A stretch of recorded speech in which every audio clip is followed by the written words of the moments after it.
Hey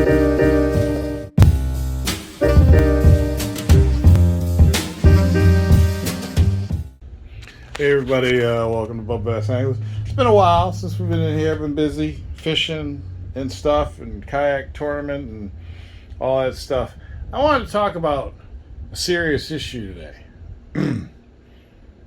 It's called finding your way as an angler. Okay, so I've discovered, and so has Bubba, that there's just a lot of things that go on when you buy baits for fishing. So there's three categories or three ideas when it comes to getting baits. Baits that you think will work, or baits that you've heard everybody else rant and rave about. Baits that actually work and what the fish are biting. So, for instance, you may have a bait that works. It works most of the time even, but that might not be what the fish are biting that day, which means you got to change up to find the pattern. Then you have the stuff that works. You have your go-to baits that work all the time. You should always have a Senko or a stick bait in your tackle bag. Okay? You can see this place is a mess. I'm going to explain why in a minute. Yeah, you should always have a Senko. The stuff that you know that works no matter what body of water you go to, whether it's Walden Pond in Massachusetts or Lake Okeechobee, bring that bait with you at all times. That is your go-to. That means when nothing else is working, you go-to bait. The stuff you know you're going to catch fish on. You don't catch fish on your go-to bait, pack it up. Or switch to crappie fishing. Okay? So, here's the thing. If you're from Texas or Southern California or Alabama, you don't have this problem for several reasons. You got better fisheries than we do, and you don't have a winter. So you can fish all year round. We have about, I'd say, 6 good months of fishing every year. I'm gonna say 4 really, really good months of fishing. So May, June, July, August are the bomb. Okay? Toward the fall, it starts to slow down a little bit, but the fishing's still good. So by the end of October, you're playing roulette, skunk roulette. Okay? You may go out and get skunked during that month. And you go out and get skunked a couple times. It's time to pack it up, weatherize your boat, and get some oatmeal and some tea and sit in front of the fire for the winter. So, I know there's not much to look at in this video, but just hear me out, okay?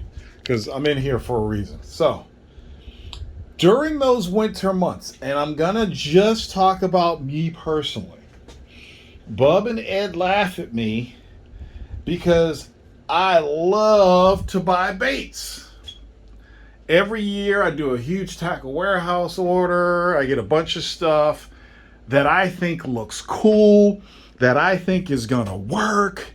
And I went nuts. So I had this phase where I loved Ned rig baits. So I bought all these missile baits, Ned bombs. I got enough Ned bombs to last me a lifetime, okay? Live Target came out with all these cool looking baits. You know, they gave me a bunch of those, and then I bought some more, okay? One year I went crazy with the Zoom Super Flukes because I was catching fish on flukes. So I bought plenty of these because I know they work. I think I may have only caught 1 or 2 fish with these Ned rigs, okay? I've caught 1 pickerel with these 10-inch worms or however long they are. But, you know, there was a time where like, okay, big worms are the thing to do. Ed catches big bass on big worms. Let me get into the big worm game. I see stuff. The Eliminator. It's a cool flipping bait. Not to say that it doesn't catch anything. I haven't really caught anything with it, but I also don't use it that much. This year, Rage Tail, okay? The Rage Menace, that's catching most of my fish. Okay? Rage Menace and the Rage Bug catching a lot of fish this year.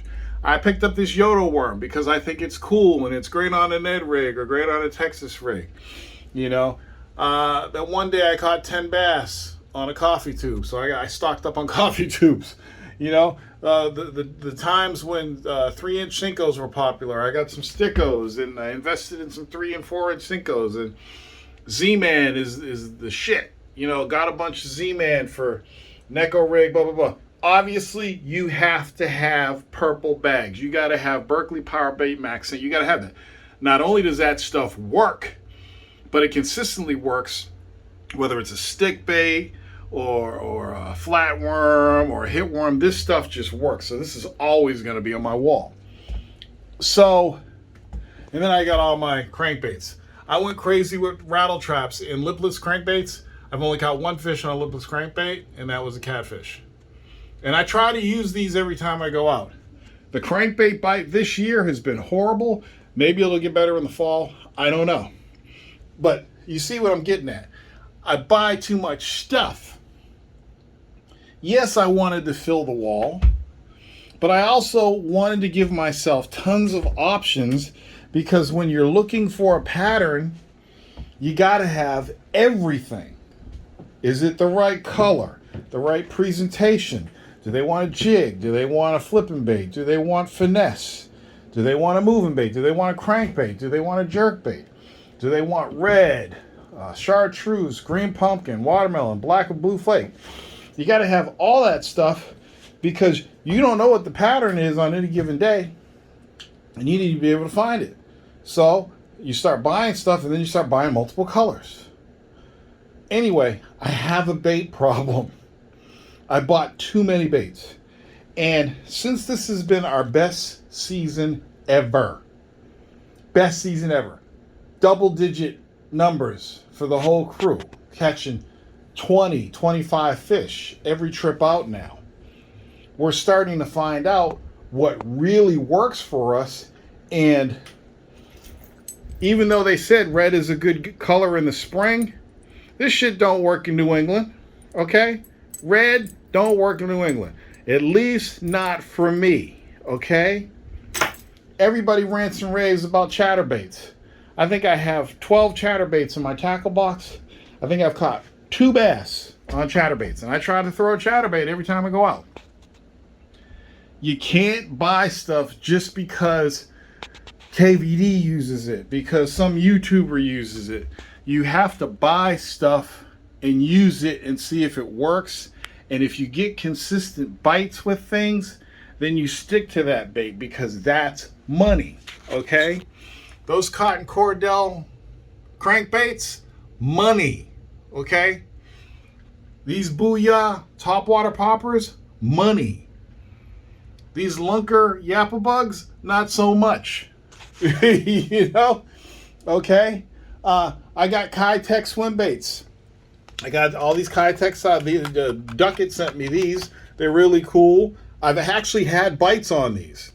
The Kitech, you know, the Kitech swim baits. I've gotten a couple fish on those, but they're not big producers. Swim baits, small swim baits in general, are not big producers for me. I built a whole rig. That's the other thing. So once you figure out what baits you want to use, if you don't want to be retying all day on the boat, you got to buy rigs. Okay, so me, I went out and I built a tiny swim bait rig. Okay? Hardly ever use it, because when I do use it, I just don't get bites. But then again, when I did use it, we weren't fishing in the waters that we're fishing now. We're fishing in some water now that we get hits, we get fish, we get good numbers. It's all very crazy. So what I'm doing is I'm cleaning house. All the stuff that I don't use that hasn't been opened yet, I'm going to create some random Bubba Bass tackle boxes, maybe 3 or 4 of them, and I'm going to give one out for every platform. I'm going to give one out for Instagram if you follow me. I'm going to give one out for Instagram if you leave a message on this post. I'm going to give one out for YouTube if you follow me. I'm going to give one out for YouTube if you leave a comment. I'm going to build these boxes using some of the stuff that I just don't use, that I bought and didn't use, and I'm going to build 4 or maybe even more random Bubba Bass tackle boxes and give them away. So if you want to get in, subscribe, follow, leave a comment. This is Big T Davis and Bubba Bass Anglers. Peace.